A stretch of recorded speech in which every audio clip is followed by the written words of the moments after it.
Good afternoon, ladies and gentlemen. This is going to be Harry Muppet, and we are going to be casting the third place series of games for the HomeStory Cup. Now, as we know, Snoot and Tasia went on to face off in the grand final, and yes, they're losing opponents in the semi-finals. Down the bottom right side, it is going to be TLO, and up the top left side, it is going to be HyuN.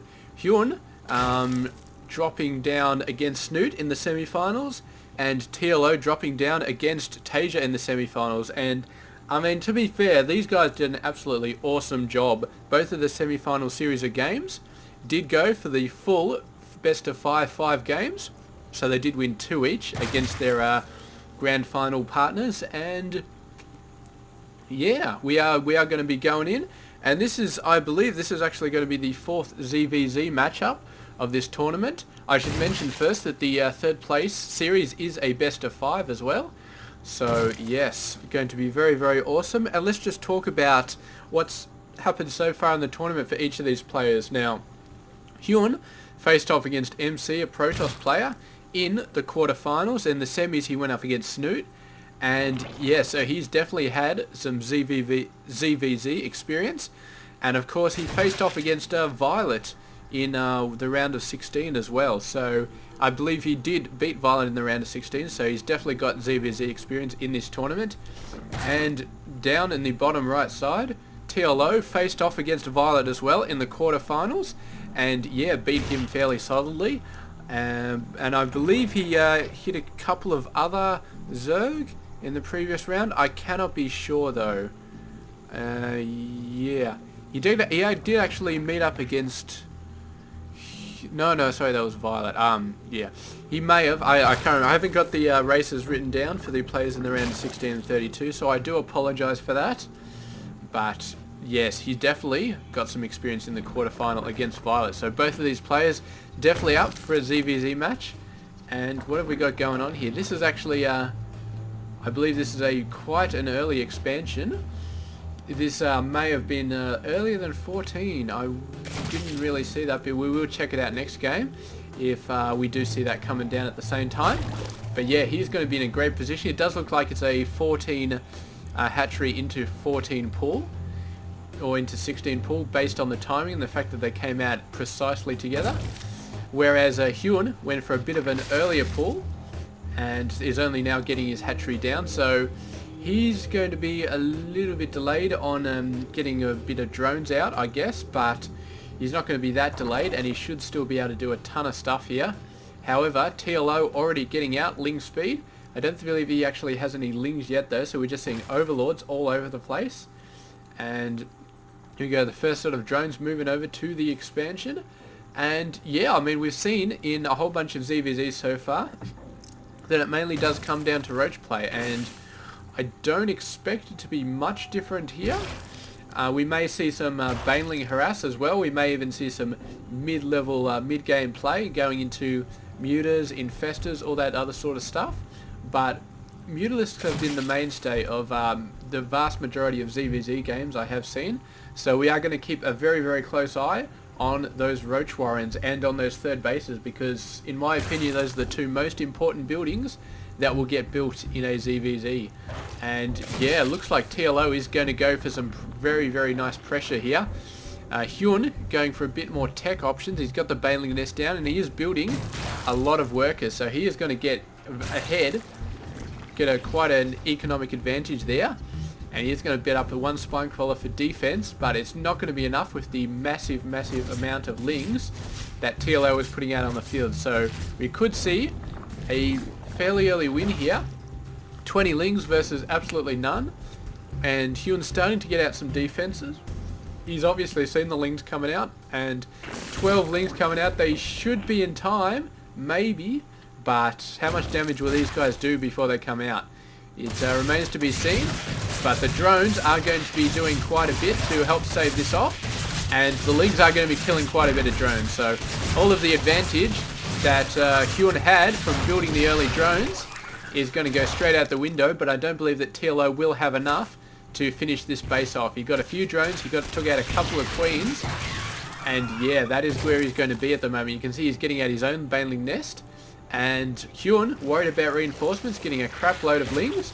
There's not that many reinforcements to be seen, so he's going to send those over to the enemy base. And right now, TLO actually not anticipating that counter by HyuN. Maybe thought he would do a bit more damage, but HyuN's jumping straight back. And this hatchery is going to be in a bit of trouble. He might be able to save it with a bunch of lings coming out. He's actually, yeah, he's building a whole bunch of lings. But I don't know. This is a crap load of banelings coming out from HyuN. So he is not going back into economy. He's just going for a massive amount of banelings all over the place. The Spinecrawler doing a great job, but the banelings do get in, roast about 5 lings, and the rest are going to get into the mineral line and do quite a crap load of damage. So TLO got some nice banelings, going to be scaring away a lot of those lings, but his third base is right open at the moment. He does not have the creep spread to sort of help this out, but the banelings finally getting across, and they will be able to save the hatchery. And TLO, man, he is in a lot of trouble right there. He's definitely behind about 8 workers, but he does have the third base out, and I think he has more banelings than HyuN did have. HyuN sent in a lot of those, but I think Spinecrawlers and Queens and a lot of other stuff sort of sniped him out. So yeah, TLO behind on the workers, but ahead on the base count, and we will see exactly how he does with that. We can see he is moving into, sorry, TLO's not moving into the Roach Warren yet, unless he's already got it, which, no, he does not. So yeah, HyuN definitely pressing the Roach Warren a bit early, and this counter to HyuN's counter coming in with the lings, but some defensive banelings going to be working their magic, and yeah, doing a really great job. But TLO really knocking down a crap load of harvesters here. He must have got about 10 with that attack, because that is what the numbers are showing right there, and really great job. So he's pulled himself about 10 workers into the lead with that beautiful attack, and he has got his hatchery out ahead. He's lagging a bit behind on the Roach Warren. He's not actually getting one, as far as I'm aware. He's going to keep going with the ling pressure. But of course, once the roaches start coming out, lings are not going to be very offensive at all. So unless he's thinking of transitioning into mutaling or something like that, he's going to have to get roaches very soon. Otherwise, he's going to start falling very far behind. Meanwhile, HyuN is just concentrating on the roaches for the moment. He's very not doing very well in terms of the gas. He's starting to get a bit more gas now, but I think a lot of those guys must have been wiped out, and he still hasn't got the full gas income going for his first 2 bases. And yeah, he's just madly trying to defend these lings running all over the place, baneling reinforcements, and they're just looking to take out more stuff, although those banelings just going in on the Spinecrawler, not doing too well, and the lings just going ahead and harassing workers all over the place. They know with roaches on the field that they cannot go ahead and just attack them, but they've got the movement speed, so they can go over into all 3 bases at once, and the roaches can only defend 1 base at a time. So yes, not going to be very good for them. But yeah, all over the place going to be attacking stuff. And yeah, it's the roaches are starting to get taken out by the lings actually, but I think this is only a temporary thing. I don't know. This is getting to be a very critical amount of lings on the map, and you can see HyuN's very worried. He's starting to get 8 roaches out now, and they've got in a good position here, but they'll still get taken out. And these roaches need to get out on the field to be able to start taking these lings out, because there are way too many lings out, and they're just continuing to stream out from TLO. He's not going for any advanced tech. It's just lings all the way. And the worker damage that he's doing is extremely good. He's finally starting to get a large amount of roaches out now, but just more lings streaming in, and he doesn't really have a pack built up. These 4 could do quite a bit if they get in the right position, but yeah, there's just too many lings. They're trying to gate off this side, and they're doing not a bad job. They're definitely whittling down the ling numbers, but TLO just sticking to his guns. 24 more lings on the way. These guys are just going to pull out, run over to this base, and maybe take it out. But the reinforcements just continuing to go in, and I think HyuN is just lost too many workers at this point. Excellent baneling attacks and just the continuous ling harassment. Just did a really good job. And yeah, I think the attacks that TLO did around this area, got the banelings in. He wiped about 10 workers out. and HyuN didn't really do too much about it, and TLO's just very, very aggressive third base. I mean, he put the third base down when HyuN was coming back for a counter against TLO's initial attack. And I think if HyuN really pressed this base, he might have been able to take it out. But yeah, TLO getting up some forces very, very fast to try and defend it. It was very touch and go at that point, about 6-7 minutes into the game.